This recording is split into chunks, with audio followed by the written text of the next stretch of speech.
Assalamualaikum galo-galo. Apa kabar budak lorong? Aman? Ay, lapang Kabar kriminal selama sepekan. Sebentar lagi bakal kita cerita ke.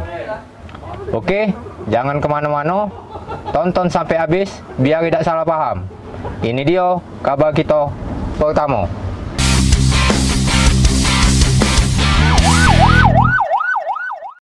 Punya utang, jangan dibawa mati. Soal utang, asli meninggal kepala, bikin gelap mata. Hal ini pula yang tersingkap dalam reka ulang kasus tewasnya Siti Fauzia 8 tahun yang lalu. Korban ditembus pelor beceng tepat di kening oleh tersangka yang namanya Sabil. Lantak nyangkut utang sebesar 30 juta rupiah. Duit hilang, badan terbuang. Unit Bidum Satreskrim Polrestabes Palembang ngawe ke rekonstruksi untuk kasus tewasnya Siti Fauzia. Ada 20 adegan diperankan tersangka Sabil di rekonstruksi itu. Rupanya tersangka sempat nagih utang sebesar 30 juta dengan korban sebelum palanya korban dibeceng pas dikening oleh tersangka. Uji Kabak Humas Polrestabes Palembang AKP Irene, rekonstruksi yang digawe keni diikuti oleh pelaku dan kakak korban. Aksi tersebut terjingok pas adegan ke-6 karena korban belum ada duit nak bayar utang, tersangka metu ke beceng dan diarah ke pas di kening korban. Sambung kato uji ke AKP Irene, rekonstruksi yang digawe keni untuk melengkapi berkas ke kejaksaan. Jadi tersangka Sabil pada saat datang, korban berada di rumah korban Siti.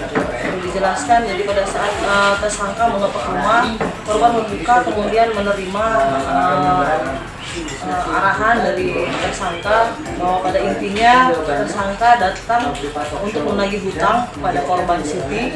Namun korban pada saat itu belum punya uang untuk membayar, sehingga dia mengeluarkan senjata api dari pinggang sebelah kanan dan mengarahkan ke jidat maupun dari kening korban.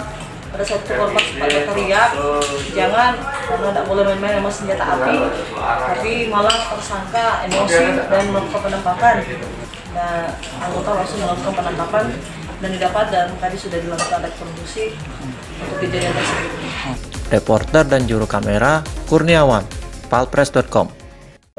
Nyawa Mustafa, 54 tahun, melayang sio-sio gara-gara kecelakaan tersangkut kabel internet Telkom pas lagi bermotor nak ke pasar dini hari. Korban campak dan langsung tewas sesudah dilindas truk yang lagi lewat. Sampai sekarang kasus ini katik kesudahan.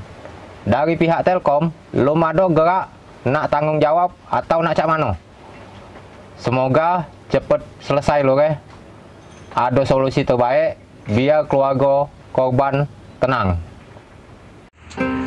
Kejadian kecelakaan yang menewaskan pengguna motor Mustafa Kamar, warga Jalan Sekip, Kecamatan Sumbawa, Kabupaten Banyuasin, sampai sekarang belum menemukan titik terang. Hal ini diceritakan langsung kakak kandung korban, Faulu Rozi, 43 tahun. Informasi yang didapat, musibah kecelakaan yang dialami korban terjadi pada Selasa 29 September sekitar pukul 02:15 di depan Mayora, Kecamatan Talang Kelapo, Palembang. Diketahui saat itu korban yang memakai motor Yamaha Vega bernompol BG 3006 ED pergi ke pasar induk Cakabaring nak belanja. Pas sampai di tempat kejadian perkara, ada kabel perusahaan telepon yang terjuntai-juntai di jalan, buat tersangkut di badan korban. Akibatnya motor korban oleng. Naasnya korban terjatuh lalu dihajar truk dari belakang. Kata Paulu, kejadian ini sudah lama tapi belum ada perkembangan dan tindak lanjut dari pihak perusahaan yang punya kabel itu. Tio sudah melapor ke kejadian ini ke Poslaka Talang Kelapo, namun dilimpah ke Polres Banyuasin. Falu berharap ada tanggung jawab dari pihak perusahaan. Sedang ke pengacara korban dari LBH Musi Bersatu, Asmat Azhari SH dan Muhammad Fikri SH serta tim mengatakan, jika tidak ada itikat baik dari pihak perusahaan pemilik kabel, pihaknya nak melayang ke Semansi. Jangan sampai berlarut-larut, karena korban ini tulang punggung keluarga dan punya 4 orang anak. Rencananya kami akan melakukan somasi kepada PT Telkom karena kabel itu dari segi pemeliharaan dan perawatannya masih kurang. Untuk itu kami sudah datang ke PT Telkom pada hari Jumat kemarin dan belum ada realisasinya sampai sekarang. Jadi rencana hari ini kami akan melakukan somasi kepada PT Telkom. Reporter dan juru kamera Kurniawan, palpres.com. Satreskrim Polres Muba berhasil ningkep 2 rampok pakai senpi. Namanya Iwan dan Saipul, budak Linggau Galo. Wong 2 ini beraksi di Ruko Haji Juanda, Pasar Babatoman, nyikat rokok dan barang-barang lain. Total kerugian 81.400.000. Tidak sedikit. Sempat ketahuan sama yang punya toko, tapi karena ditodong senpi, tidak baca ngapa-ngapa. 2 TSK ini digulung di 2 tempat berbeda. Karena cak kemelawanan, alhamdulillah 2 bandit ini tebok kaki, lantaklah kau. Satuan Reskrim Polres Musi Banyuasin berhasil ningkep 2 pelaku rampok bersenjata api. Kedua pelaku yakni Iwan, budak Kelurahan Lubuk Linggau Ulu, Kecamatan Lubuk Linggau Barat, dan Saipul, budak Kelurahan Bandung Kiri, Kecamatan Lubuk Linggau Barat. Kapolres Muba AKBP Erlin Tangjaya ngatoke, habis penyelidikan, tim Opsnal Polres Muba berhasil ningkep 2 bandit ini di 2 tempat berbeda. Pelaku Saipul ditingkep pas lagi di depan Masjid As-Salam, Kota Lubuk Linggau. Sedang ke pelaku Iwan ditingkep di Pasar Satelit Bengawan Solo, Kota Lubuk Linggau juga. Keduanya ditingkep Jumat kemarin. Waktu nak ditingkep, lanjut dia, 2 bandit ini ngelawan pakai sajam. Terpaksa petugas ngambil tindakan tegas dan terukur. Lanjut cerita Erlin, kedua pelaku sebelumnya melakukan aksi pencurian pakai kekerasan di Ruko Haji Juanda, Pasar Babat, Kelurahan Babatoman, Kabupaten Musi Banyuasin. Kira-kira jam 3 Senin kemarin. Kedua pelaku ngambil banyak macam rokok, namun ketahuan yang punya ruko. Salah sikok pelaku laju meletup ke beceng ke arah pemilik ruko. Untunglah tak kena. Habis beraksi, keduanya langsung ngacir ke arah Lubuk Linggau. Dari kejadian itu, korban mengalami kerugian sebesar Rp81.400.000 dan melaporkannya ke Polsek Babatoman. Yang terjadi di bulan Maret 2020 di wilayah hukum Polsek Babatoman, yang mana kasus tersebut ini terjadi di waktu dini hari pukul 3. Pelaku berjumlah 6 orang memasuki ruko Bapak Reza Pahlevi, kemudian mengambil beberapa barang yang ada di dalam ruko tersebut, dan pada saat aksi para pelaku ini diketahui oleh korban, pelaku melepaskan tembakan ke arah korban sehingga kasus ini menjadi ramai pada saat pagi hari karena adanya pelaku pencurian kekerasan di salah satu ruko di Babatoman, yaitu Ruko Haji Juanda. Reporter dan juru kamera Firdaus, palpres.com.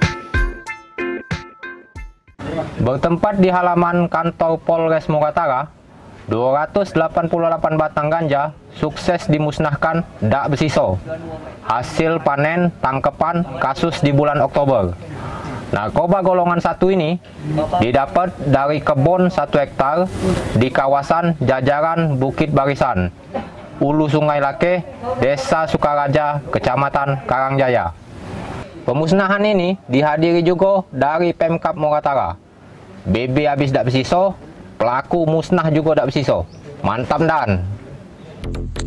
Kapolres Muratara AKBP Eko Sumaryanto SIK bersama pemerintah Kabupaten Musirawas Utara musnah ke barang bukti narkoba sebanyak 288 batang ganja kering tak lama ini, bertempat di halaman kantor Mapores Muratara dengan melok hadir Direktur Reserse Narkoba Polda Sumsel Kombes Pol Heri Istu Haryono dan Kejaksaan Negeri Lubuk Linggau. Sebanyak 288 batang ganja yang merupakan narkotika golongan 1 diketahui didapat dari lahan seluas kurang lebih 1 hektar di jajaran Bukit Barisan Hulu Sungai Lak, Desa Sukaraja, Kecamatan Karangjaya. Diungkap ke Kapolres Muratara AKBP Eko Sumaryanto SIK dalam press release pemusnahan barang bukti bersama awak media. Pemusnahan BB sebanyak 288 batang ganja itu merupakan hasil tangkapan pihaknya pada Oktober lalu. Dengan dimusnah ke ganja ini, diharapkan Kabupaten Muratara bebas dari narkoba.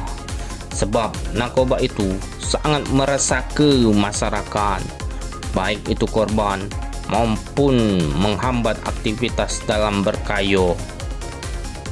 Sementara PJS Bupati Muratara SA Supriyono dalam pidatonya mengatakan sangat mengapresiasi penangkapan narkoba itu karena narkoba ini memiliki efek samping yang menghambat generasi muda yang akan datang.